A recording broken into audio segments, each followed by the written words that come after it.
वो नए भारत के निर्माण की आधारशिला है। हमारे देश के प्रधानमंत्री नरेंद्र मोदी जी ने कहा कि 21वीं सदी का स्वर्ण भारत चाहिए। सर काफ़ी सारी मिनिस्ट्रीज़ हैं भारत सरकार में।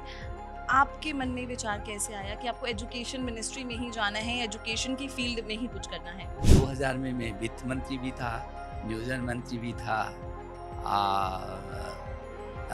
पीडब्ल्यूडी सहित बहुत सारे मंत्रालय मेरे पास थे। फिर 2007 में मेरे पास स्वास्थ्य मंत्रालय, भाषा और विज्ञान मंत्रालय आया। फिर 2009 में मैं मुख्यमंत्री बना। तो इस देश में 33 करोड़ छात्र छात्रा हैं। अमेरिका की टोटल जितनी आबादी है उससे भी ज़्यादा हमारे छात्र छात्रा हैं। नमस्कार, आप देख रहे हैं जागरण जोश और मैं हूँ आपके साथ सिमरन राजपाल। आज है हमारे साथ भारत के एक्स एजुकेशन यानी कि former education minister Ramesh Pokhriyal Nishank ji. तो आइए उनसे बातचीत करते हैं और जानते हैं, क्योंकि सर आप न्यू एजुकेशन पॉलिसी जब लाई गई 2020 में, तो उस समय आप एजुकेशन मिनिस्ट्री में थे, सर्व कर रहे थे आप एजुकेशन मिनिस्ट्री को। तो भारत सरकार और एजुकेशन मिनिस्ट्री का क्या विजन था उस समय? नई शिक्षा नीति जो 2020 आई है वो नए भारत के निर्माण की आधारशिला है। हमारे देश के प्रधानमंत्री नरेंद्र मोदी जी ने कहा कि 21वीं सदी का स्वर्ण भारत चाहिए। ऐसा भारत चाहिए जो स्वस्थ भारत हो, समृद्ध भारत हो, सशक्त भारत हो, वो एक भारत हो, श्रेष्ठ भारत हो, आत्मनिर्भर भारत हो। तो ऐसा जो भारत जो पूरे विश्व में एक स्वर्ण भारत दिखे, और वो भारत जो कभी विश्व गुरु था, जिसमें तक्षशिला और नालंदा विक्रमशिला जैसे विश्वविद्यालय थे, जो पूरी दुनिया के लोग यही हमारे पास शिक्षा ग्रहण करने के लिए आते थे, जिसके बारे में हमेशा कहा ये तद्देश प्रसूतस्य सकाशाधक्रिजन्मनः स्वम स्वम चरितम शिक्षण पृथ्व्यान सर्वमानवा। पृथ्वी के जो सभी लोग थे वो हमारे पास आचार विचार ज्ञान विज्ञान अनुसंधान सब चीज प्रकृति संस्कृति सब कुछ सीखने के लिए आते थे। तो जब हम गुलाम हुए तो हमको हमारी संस्कृति से विमुख किया गया, हमारी भाषा से हमको अलग कर दिया गया और हमारी शिक्षा से हमको विमुख किया गया। अब फिर वो समय आ गया जब भारत को फिर विश्व गुरु बनना है, और उसकी जो आधारशिला है वो NEP 2020 है। मुझे इस बात की खुशी है कि देश के प्रधानमंत्री नरेंद्र मोदी जी के नेतृत्व में हम लोग जो नई शिक्षा नीति को लाए, वो निश्चित रूप में पूरे वर्ल्ड में गेम चेंजर का तो काम करेगी ही, हिंदुस्तान को भी नए भारत के रूप में एक इस तरीके का परिवेश बनाएगी जब फिर दुनिया में भारत ज्ञान की शक्ति महाशक्ति के रूप में उभर कर सामने आएगा।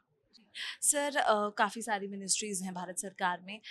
आपके मन में विचार कैसे आया कि आपको एजुकेशन मिनिस्ट्री में ही जाना है, एजुकेशन की फ़ील्ड में ही कुछ करना है? नहीं, मेरे पास विभिन्न वो रहे हैं जब मैं उत्तर प्रदेश में था।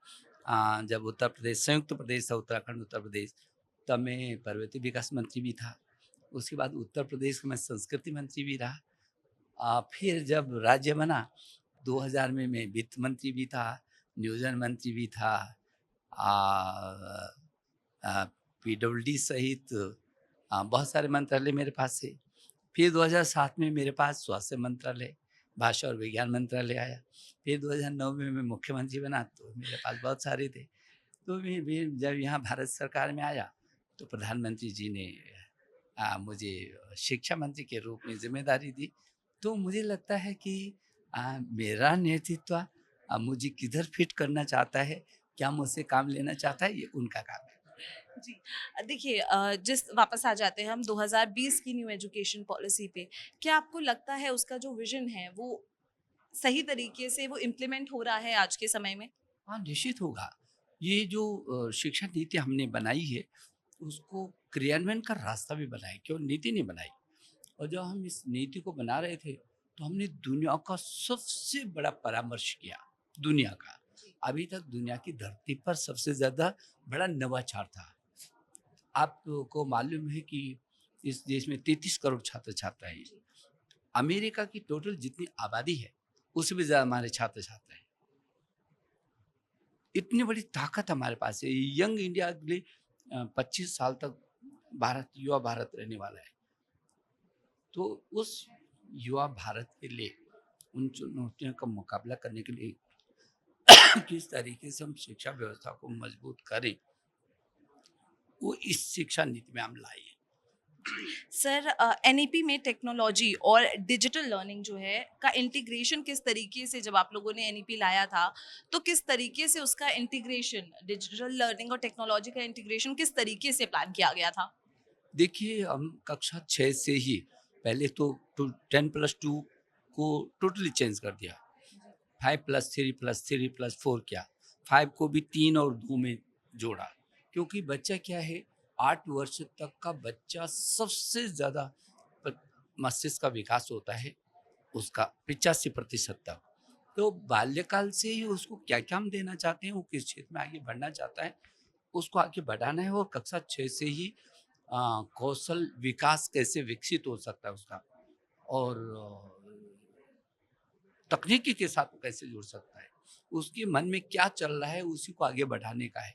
तो मुझे लगता है कि उसको वहीं से कौशल विकास करते करते हम आगे ला रहे हैं, और फिर उसको स्टार्टअप में जा कर के खड़ा कर रहे हैं, फिर वो उसको मेक इन इंडिया और डिजिटल इंडिया तक पहुंचाएंगे।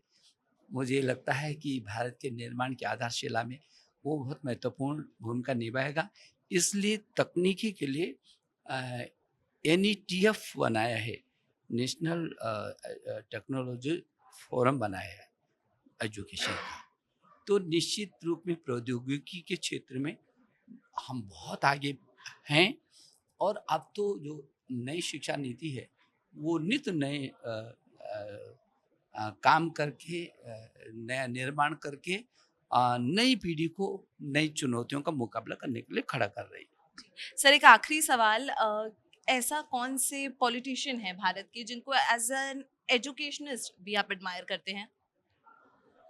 ऐसा ऐसे कौन से पॉलिटिशियन हैं इंडिया के जिनको आप एज एजुकेशनिस्ट भी एडमायर करते हैं? देखिए, हर व्यक्ति की कहीं ना कहीं अपनी अपनी वो है। इस देश में हमारे पास अटल बिहारी वाजपेयी जी जैसे लोग रहे हैं, हमारे पास डॉक्टर राजेंद्र प्रसाद जी जैसे लोग रहे हैं, किसी क्षेत्र में लाल बहादुर शास्त्री जी जैसे लोग रहे हैं। तो विभिन्न क्षेत्रों के अलग अलग, अब देखिए, पहले जो एजुकेशन मिनिस्टर है डॉक्टर मुरली मनोहर जोशी जी वैज्ञानिक रहे हैं। तो तो मुझे लगता है कि विभिन्न क्षेत्रों में अलग अलग दिशाओं में हमारे पास बहुत सारे लोग हैं जो विभिन्न क्षेत्रों में अपना विशेषज्ञता हासिल करते हैं और उसको देश को बांटते हैं।